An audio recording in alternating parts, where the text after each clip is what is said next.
Dr. Sharif Abdullah offers a unique, hopeful, and visionary perspective on the persistent challenges of our time. His perspective is shaped by his urban upbringing of poverty and violence, his Ivy League education, and his work with impacted communities in America and in 45 countries around the world. His spiritual outlook is rooted in the consciousness of dozens of religions, faith traditions, and spiritual practices. Sharif offers this unique viewpoint, helping us chart a course that explains where we've been, where we are now, and how we get to a positive future that works for all living beings. Hello, Sharif here. And today we're continuing the thread that we started in the prior video of looking at spiritual starvation, looking at our mental health crisis, and looking how we fix all that and fix it with spiritual fulfillment leading to mental fulfillment, leading to a fulfilled society. I want to read something to you from my book, Creating a World That Works for All. And one of the things I wanted, before I even read that to you, you should have this book. Now, I'm very self-conscious about talking about it because I wrote it and it sounds very self-serving and actually egotistical to talk about it. I talk about, I wish somebody else had written it so I could praise it adequately. But if you read the book, 10 years ago, 15 years ago, even 2 or 3 years ago, pull it off your shelf and read it again. If you never finished the book, you think, oh, I know the stuff that's in the back chapter, I think you better read the back chapters. So I want to read something to you on the chapters that talk about the nightmare that we're going through right now. And I'm talking about, I'm on page 44, and I'm talking about a soul-starved society. We are starved. We live in a society that starves our souls. That starvation has led to a condition in which it is difficult to be fed because we do not even know that there's something missing, that there's a necessary element to complete us. I go on to talk in the book about the sailors that were taking long distance voyages back in the days of exploration, and how they would come down with something they didn't even have a name for. They called it scurvy.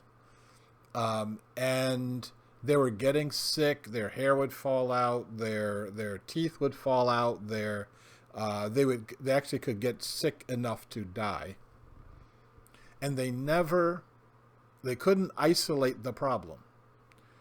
But the thing that they realized is that the sailors that were eating lemons and limes would get well. They would just get better. And no one knew why, but all of the British soldiers would put lemons and limes on their ships, and they would eat them every day, and they got better.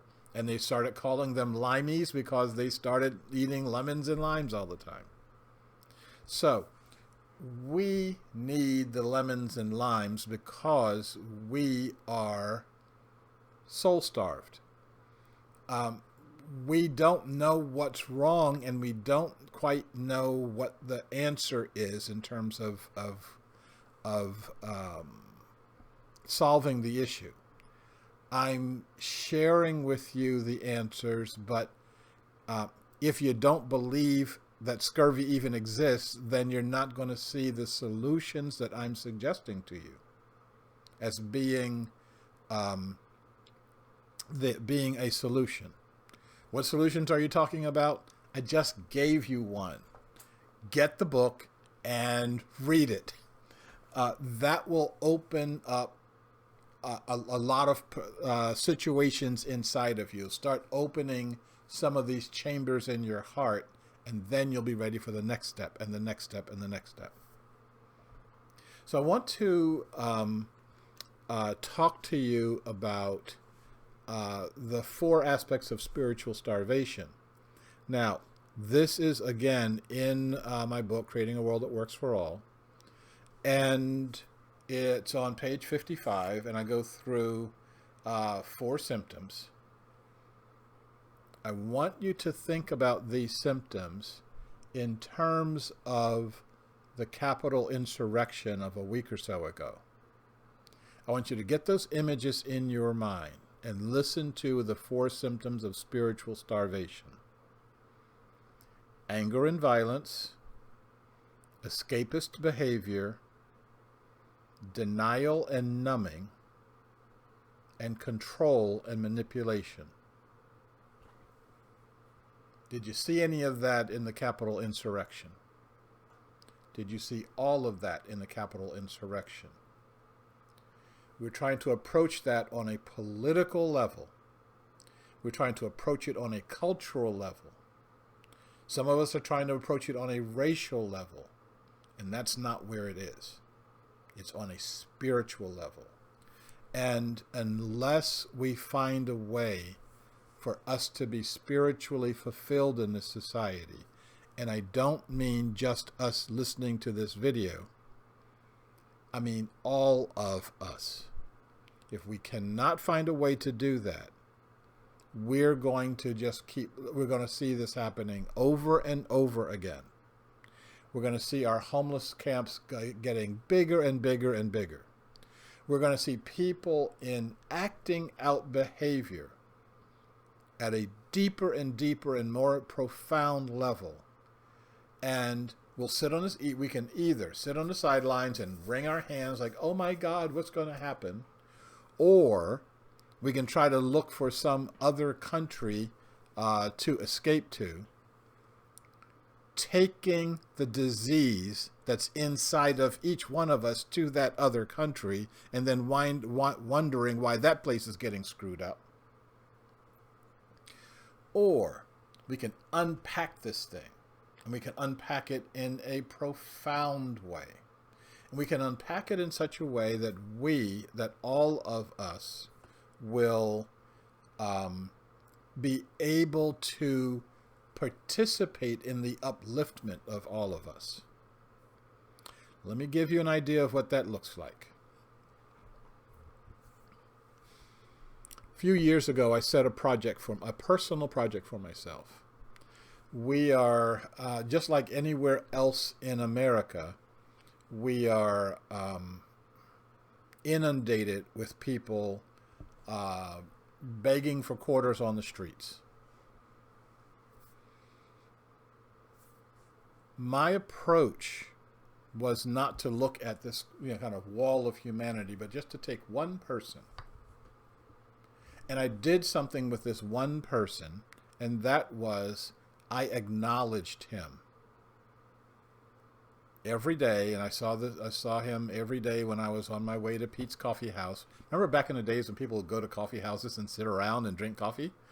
So every day when I went to Pete's Coffee House, I saw this one individual, and I said hello. I would interact with him for minimum of 30 seconds, maximum of 5 minutes. How are you doing today? What's new in your life? Let me tell you what I'm working on. I'm writing the new book, or I'm doing such and such. I did not give him any money. I did not give him any sympathy. I didn't say, oh, I'm so sorry for you and your situation. When you're talking like that and you got the wrinkle in your brow and you're so sorry about their situation, you are helping to keep them in that situation. Okay?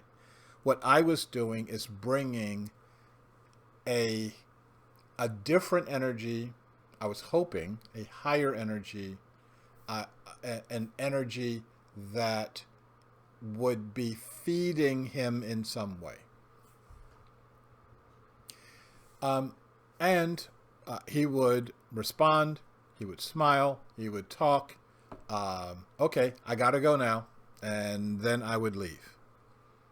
Sometimes we would wind up talking for 5 or 10 minutes. Great. Sometimes he was in the behavior of acting out.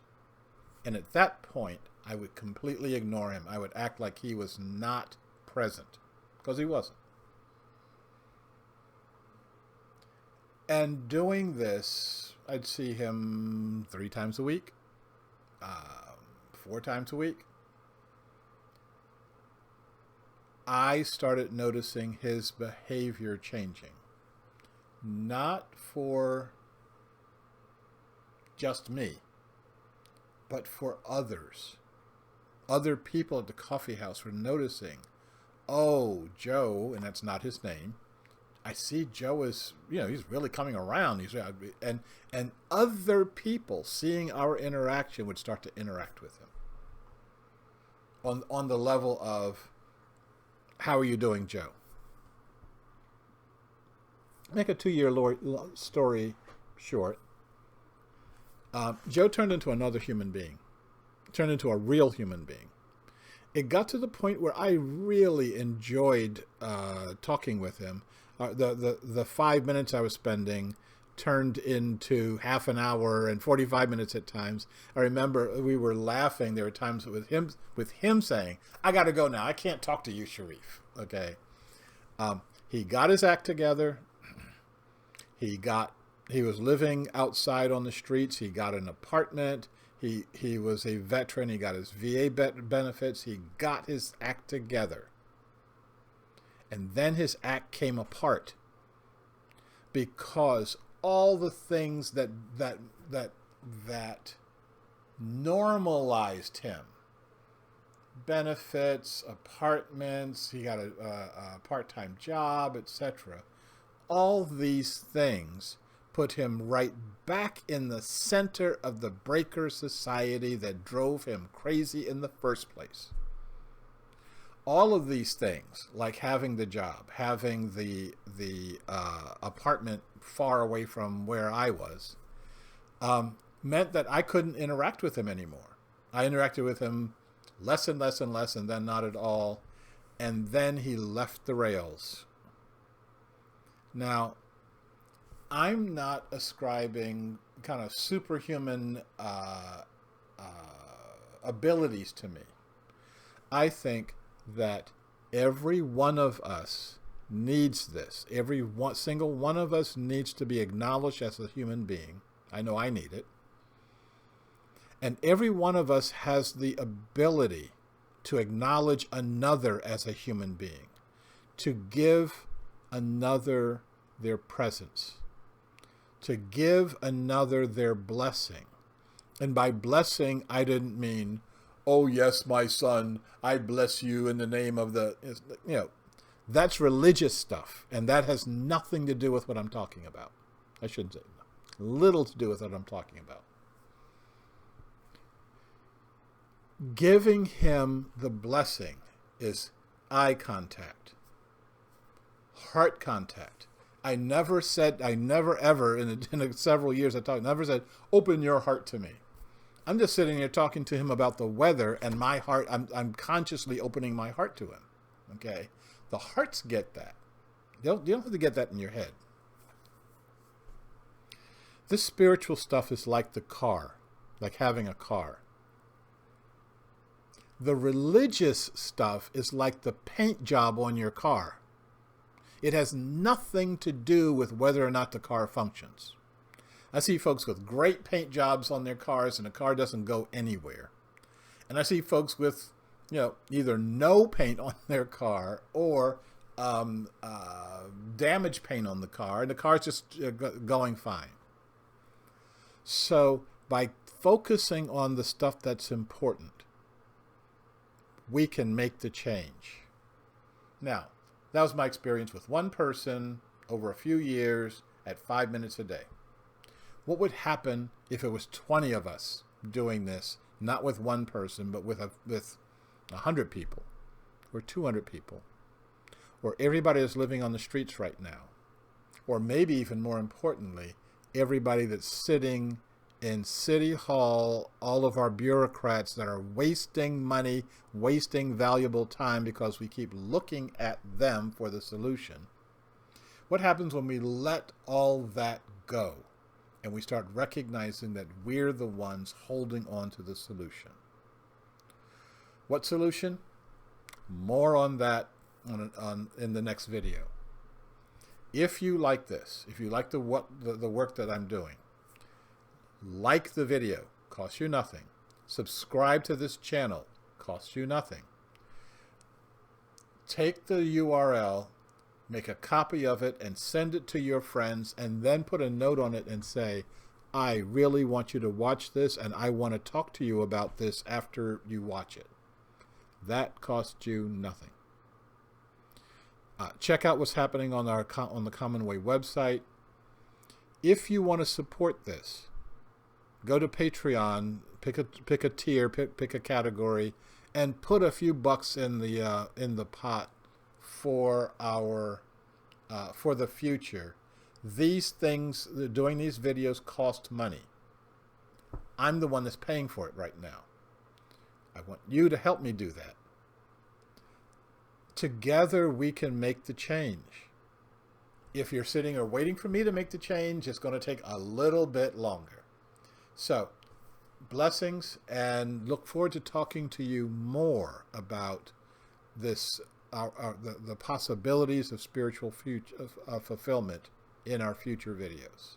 Thank you. You are invited to participate in the discussions and activities that will define a positive future for all. We are at the cusp of the expansion of our human consciousness, beyond the limitations of our past. Together, we can envision a world that embraces our human potential. Together, we can create a world that can truly work for all living beings.